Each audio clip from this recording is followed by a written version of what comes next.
네, 북한이 그제 ICBM 화성 15형을 발사한 데 이어서 이틀 만인 오늘 단거리 탄도미사일 2발을 발사했습니다. 북한의 미사일 도발은 올해 들어 벌써 세 번째인데요. 그 의도가 무엇인지 한번 짚어보도록 하겠습니다. 조한범 통일연구원 선임연구위원, 김진아 한국외대 LD학부 교수 두 분과 함께 분석해 보겠습니다. 안녕하십니까? 예, 안녕하세요. 안녕하십니까? 북한이 오늘 또 다시 미사일을 발사했습니다. 예. 토요일에 ICBM을 발사했다가 오늘은 이제 단거리 탄도미사일 2발을 발사했는데 탄종이 다르기 때문에 각각 그 의도를 어떻게 분석해야 되겠습니까? 일단은 이제 화성 15형 ICBM 이거는 전략핵이죠. 네. 지금 사거리를 봤을 때 우리가 이제 화성 15형은 13,000km 이상으로 보거든요. 근데 이번 고도로 봤을 때는 한 14,000 이상까지도 가는 것 같아요. 그래서 환산해 봤을 때. 그다음에 초대형 방사포는 뭐 확인은 안 됐지만 본인들은 핵탄두 탑재가 가능하다고 그러거든요. 네. 그러면 화성 15형은 미국을 겨냥을 하는 거고 이 초대형 방사포 두 발은 이제 사거리가 400km가 안 넘으니까 390, 340이니까 남한을 겨냥한 거죠. 그러니까 전략핵 도발과 전술핵 도발을 두 개를 동시에 했다 이렇게 볼 수 있고요. 또 하나는 어느 경우든 우려스럽지만 이제 2023년판 북한의 무력 시위가 이제 본격화되고 있다. 왜냐 북한이 마지막으로 방사포를 쏜 게 올해 1월 1일이거든요. 그리고 지난해 12월 31일 날 세 발 초대형 방사포인데 근데 그건 굳이 무력 도발이라고 보기보다는 본인들이 성능을 검열하게 한 검열 사격이라고 그랬거든요. 그러니까 예정돼 있던 거로 보여져요. 그러면 금년 들어와서는 2월 8일 열병식까지는 열병식 주력했던 것 같고 네네. 근데 지난해에는 한미가 모든 군사 행동을 하면 매번 대응을 했거든요. 심지어 뭐 통상적인 포병 훈련을 해도 근데 올해는 조용했거든요. 한미가 연합훈련을 계속했음에도 불구하고 그렇기 때문에 본격화했다 이렇게 볼 수 있고 전략핵 전술핵으로 한미를 모두 압박을 했다. 그리고 이제 마지막으로는 이번에 지금 보니까 쏜 게 화성 15형이 개량형이 아니에요. 초기형이에요. 네. 그렇게 보면 이제 탄도부가 뭉툭한 게 원래 초기형이고 조금 날렵한 게 이제 개량형이거든요. 그렇게 보면 지난해 북한 도발을 봤을 때 구형 미사일을 섞어 쏘거든요. 재고 소진으로. 그러니까 전략적인 도발의 성격을 가지면서 구형 미사일을 소진했을 가능성도 배제할 수는 없습니다. 일단 한미 이 두 나라를 모두 겨냥했다 이렇게 저희가 분석을 해볼 수 있을 것 같고 우리 측은 이제 오늘 발사한 거를 단거리 탄도미사일 SRBM이라고 발표를 했는데 북한 측은 초대형 600mm 방사포다. 그리고 말씀해주신 대로 뭐 핵탄두 탑재가 가능하다라고 밝히고 있습니다. 그리고 뭐 굉장히 빠른 시간 안에 보도를 했습니다. 이 북한의 의도를 어떻게 좀 봐야 될까요? 빠른 시간에 보도했다는 건 아무래도 메시지의 신빙성을 조금 더 높인다. 그리고 일단 대상은 북한이 한국을 겨냥을 한 거다라고 일단 먼저 생각을 할 수가 있겠고요. 사실 2월 6일 날에 북한이 중앙위 군사위에서 회의에서 군비 태세, 군사 태세를 전부 다 정비를 한다라고 얘기를 했거든요. 전쟁 준비를 계속 하고 있다. 그 태세를 이제 보여준다라는 그런 측면이 분명히 있고요. 그리고 방사포 같은 경우에는 북한 무기 체계 중에서 핵심적인 공격 무기라고 얘기를 해요. 그러니까 핵심적인 무기 체계다. 그리고 한반도에서 전투적인 사명을 수행하기에 적합한 그런 무기다라고 얘기를 하고 있는 그런 주력 무기이기 때문에 그 부분을 보여준 것 같고 그리고 아무래도 지금 봤을 때 지난해 12월 31일 날에 이 증정식을 했어요. 김정은 위원장도 참석을 했었는데요. 그렇다면은 군부대 증정을 했다라는 거는 이제 대량 양산에 들어갔고 그리고 그것을 실전 배치하는 단계까지 이르렀다라는 그런 부분인데 그거를 다시 한 번 더 강조를 해주는 그런 차원이다라고 볼 수가 있어요. 그리고 방사포 600mm는 또 미국을 겨냥하는 의도도 분명히 충분히 들어있다라고 함께 생각을 해야 돼요. 왜냐하면은 아까도 소개가 되었지만 여기 청주 이제 공군기지까지 타격을 하는 것이 아니냐라는 그런 의미를 지금 말씀하시는 것 같은데 사실 한반도 상에서 위기가 이제 고조가 되면은 어떠한 경우든 어떠한 전쟁이 시작이 되면은 미리 세운 연합 작전 계획이 있어요. pre-ATO라고 해서 그러면은 그 공군에서 먼저 비행기를 띄워가지고 작전을 먼저 시작을 하는 게 우선순위거든요. 네네. 그렇게 되면은 공항을 막 파기를 해버리면 미리 세운 작전 계획을 수행할 수 없게 된다라는 부분이 있고요. 그리고 순차적으로는 또 증원 전력이 들어오게 됩니다. TPD라고 하는데요. 미군에서 증원 전력이 들어오려면 항만이나 공항을 이용해서 한반도로 진출을 해야 돼요. 그런데 그 루트를 막을 수가 있기 때문에 그런 의미를 좀 우리는 좀 심각하게 바라봐야 된다라는 그런 말씀을 드리고 싶습니다. 네. 자, 그리고 오늘 김여정 노동당 부부장이 오늘도 이제 담화를 발사했습니다. 지난 열병식 때서는 조금 소외된 모습을 보였는데 굉장히 또 거친 표현들을 많이 썼습니다. 일단은 남한 전문가들의 지적을 다 반박하는 모습을 보였거든요. 좀 어떻게 평가를 할 수 있을까요? 북한 담화를 분석을 해보면요, 이것저것 많이 들켜요. 사실은 본인들이 이제 아니라고 그러는데 자세히 분석을 해보면, 예를 들면 이 담화 내용 중에 남한 비행장당 한문 4발의 방사포를 배정했다. 이게 전술 핵무기다 그랬거든요. 네네. 왜냐하면 600mm 방사포가 발사관이 4개가 들어있거든요. 근데 전술핵은 한 발이면 비행장이 없어져요. 근데 그 4발을 배정할 이유가 없는 거죠. 그게 재래식 고폭탄을 쓴다는 얘기거든요. 그러니까 앞뒤 말이 안 맞죠. 김정은 위원장도 핵탄두 탑재까지 가능하다 그랬지 한다 이런 말 한 적이 없거든요. 그리고 이 방사포의 특성상 아니 그 비싼 핵탄두를 왜 정확도가 떨어지는 방사포 왜 쏩니까? 이스칸데르나 K-24, 24가 멀쩡하게 있는데. 그리고 김여정 부부장이 얘기한 것도 보면은 저는 김 부부장이 분노 조절 장애, 조급증, 과대망상증 이런 게 있는 것 같아요. 왜냐하면 이 2개를 핵심적으로 지금 비난을 했는데 하나는 기습 발사가 아니라고 그런 그 전문가의 분석을 이제 비난했거든요. 왜냐 새벽에 긴급 지시가 내려왔고 8시에 김정은 위원장의 명령이 내려왔고 그때 이제 주변을 안정화시키고 정상적인 방어 체제를 갖춘 다음에 오후에 한미 정찰 자산이 내려서 있는 시간을 타서 쐈다 이렇게 말했거든요. 그럼 기습 발사하려면은 순환 비행장에 쏘면 안 되거든요. 이번도 순환 비행장이거든요. 네네. 왜냐하면 미사일 조립 시설이 있는 다음에 이게 저 정도 큰 크기의 텔 이동식 발사대가 움직일 데가 별로 없거든요. 정말 기습 발사하려고 그랬으면 딴 산속이나 길속에서 쐈어야지 왜 계속 순환 비행장이거든요. 그리고 한미의 비행 자산이 만일에 없는 상태에서만 쏜다 그러면 발사할 수 있는 시간이 제약이 있는 거죠. 6.25때 중공군이나 북한군들이 이 공군 전력이 없으니까 항상 밤에만 이동하고 똑같은 거거든요. 그러니까 논리적으로 설명이 안 되는 거죠. 그다음에 재진입 같은 경우도 지금 그림이 준비되는지 모르겠습니다만 2단계 비행체와 탄도가 같이 들어온다 그랬는데 그건 상식적으로 말이 안 돼요.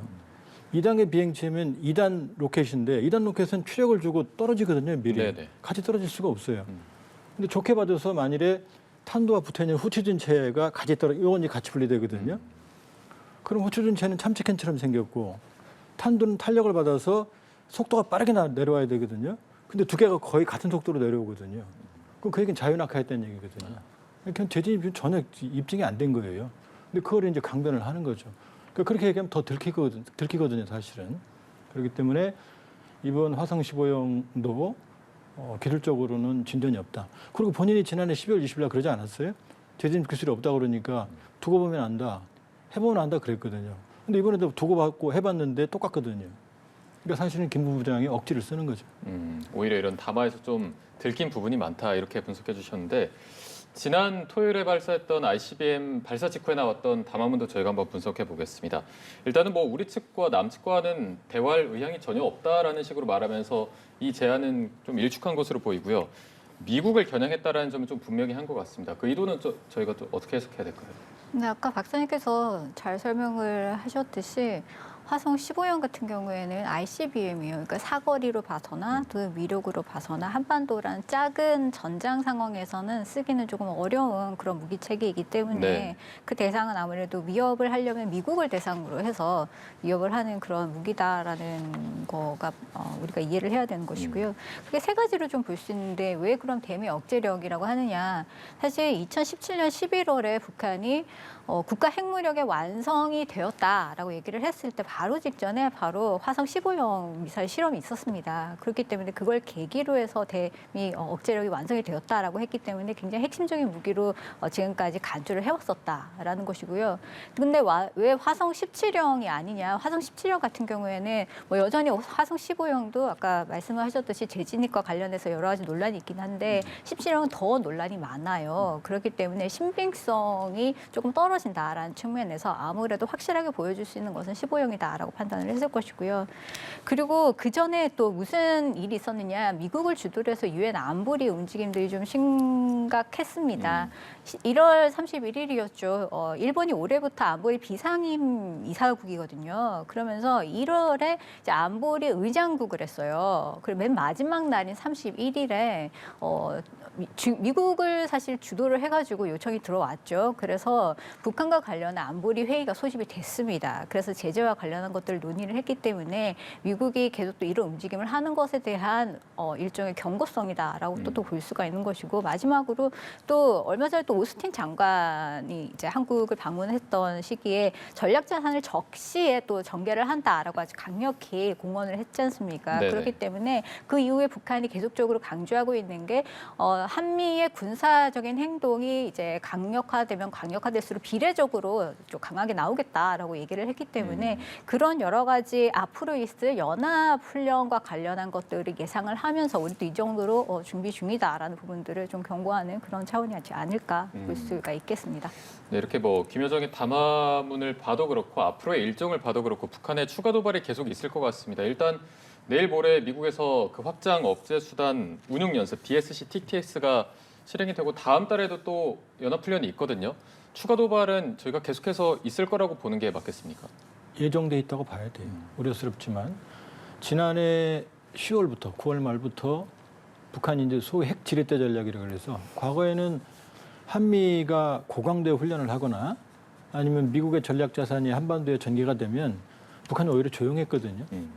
근데 지난해 9월 말 10월부터는 상황이 바뀝니다. 그 통상적인 한미의 훈련에 대해서도 매번 대응을 하고요. 그리고 고강도의 무력 도발을 하거든요. 근데 저는 이걸 일종의 핵 지렛대 전략이라고 보는데요. 그 당시 보면 전술핵 운영 부대를 실전 배치했다 이런 표현이 나오거든요.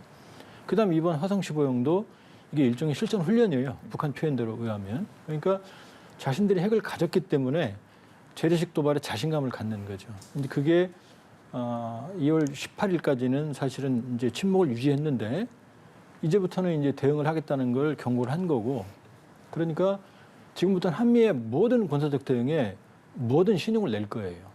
근데 이제 문제는 이제 관건은 뭐냐면 지난해에는 9.19 군사분야 합의를 마음대로 어겼거든요. 뭐 속초압 57km의 미사일도 쐈고 네네. 확인은 안 됐지만 울산 앞바다에 전략 순항 미사일 두 발도 쐈다 본인들이 주장했거든요.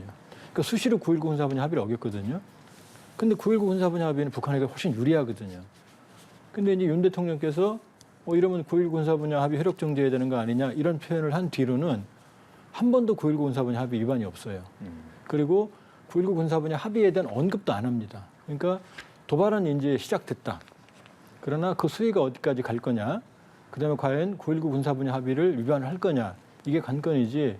이제 한미의 군사적 행동에 대한 북한의 대응은 이제 거의 확실하다. 그리고 이제 결정적인 관건은 다음 달 한미의 대규모 야외 기동 훈련까지 있는 네네. 프리덤 실드 훈련이 그게 이제 관건이 될 겁니다. 일단 뭐 추가 도발은 예정돼 있다고 말씀해 주셨는데 어떤 식의 도발이 더 있을까요? 뭐 드론을 이용한 도발 얘기도 나오고 있고 계속해서 핵실험 얘기도 나오고 있습니다. 어떤 식으로 예상할 수 있을까요? 핵실험은 기술적으로는 이제 급하지는 않거든요. 그러나 핵실험을 하게 되면 미국에 대한 가장 고강도의 압박이 되죠. 그러니까 미국도 당황하게 되죠. 네네. 그러니까 지금 계속 막고 있는 거고 핵실험 카드는 당분간 가지고 있을 거고요. 마지막 전략적 그 타이밍에 도발을 할 것 같고. 근데 지난해 패턴을 보면 단거리 미사일 발사, 그다음에 후병 전력 전개, 그다음에 대규모 항공기 전개 이런 거였거든요. 근데 지금 사실 보면 북한 담화 내용을 분석을 해보면 미사일 개발 쪽은 자신들의 정상적인 국방력 강화라고 인식하는 것 같아요. 그동안 그거 외에는 자신들이 어떠한 군사적 기술 취하지 않았다 이랬거든요.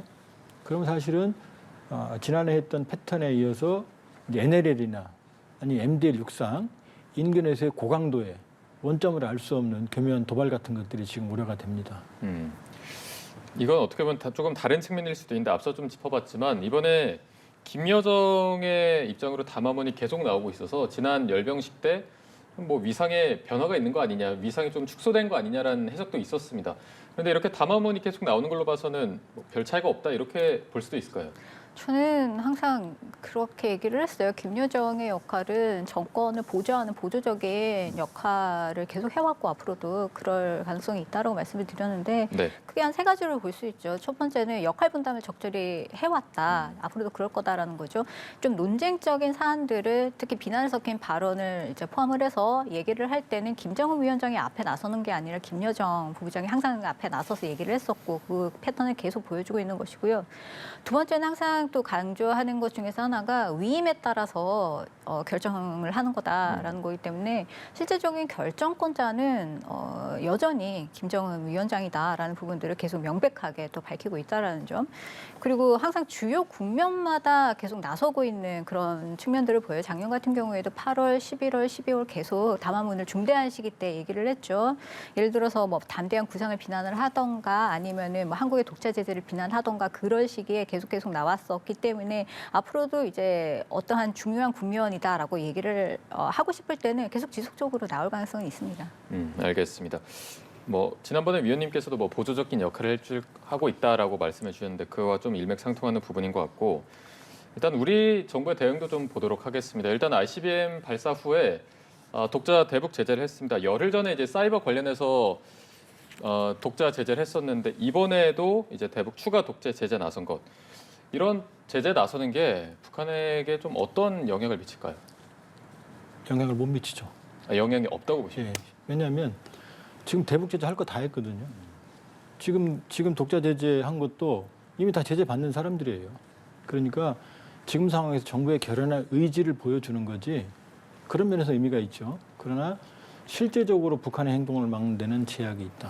그러니까 제재 만능론에 대해서 우리가 이 불편한 진실을 직시해야 됩니다. 왜냐하면 제재를 통해서 불량 정권을 굴복시키거나 제재를 통해서 그동안 북한이 이 항복하고 나온 적이 없어요. 지금 그 역대 그 어느 때보다 한미의 대북 강경책이 전개가 되고 있지만 북한의 핵미사일 능력은 계속 고도화되고 있거든요. 그다음에 지금 화성 15형 쏘고 지금 단거리 발사하고 뭐 김주의 딸 데리고 여기저기 웃으면서 다니지만 지금 북한에서 집단적인 아사까지 곧 지역에 따라서는 통일부 입장입니다. 뭐 전국적이지는 아니지만 그 아사 위기가 나올 정도로 심각하거든요. 네네. 근데 김정은 위원장 표정 보면 거기에 조급함이나 안쓰러움이 전혀 없거든요. 왜냐 모든 독재 체제는 제재는 일반적인 이 국민들에게 갑니다. 북한 인민들에게 가고 지도층들은 거의 타격을 안 받아요. 이번에도 나온 사진에 보면 대북 제재인 마이바흐라든지 일제 S 다 타고 다니거든요. 그렇게 보면 제재는 유효한 것이지 그것으로 문제를 풀 수는 없다. 그러니까 결국 북한은 명분과 실리가 보장되면 대화에 나옵니다. 그렇게 하든지 아니면 지금 압박을 하는 건 김정은 위원장이 아프지 않거든요. 네네. 그럼 더 아프게 해야죠, 사실은. 정말 직접적으로 아프게 하는 방법을 찾든지 해야 되는 거지. 지금 같은 상황에서는 문재인 정부 때 대화했지만 핵능력 고도화했습니다. 지금 한미가 가장 강력하게 압박하지만 고도화하고 있거든요. 두 개가 다 지금 막지는 못하고 있어요. 전략자산 전개한다 해도 북한은 계속 행동을 하고 있는 거고. 그러니까 사실 더 창의적인 해법의 모색이 필요하다 이렇게 볼 수 있어요. 알겠습니다.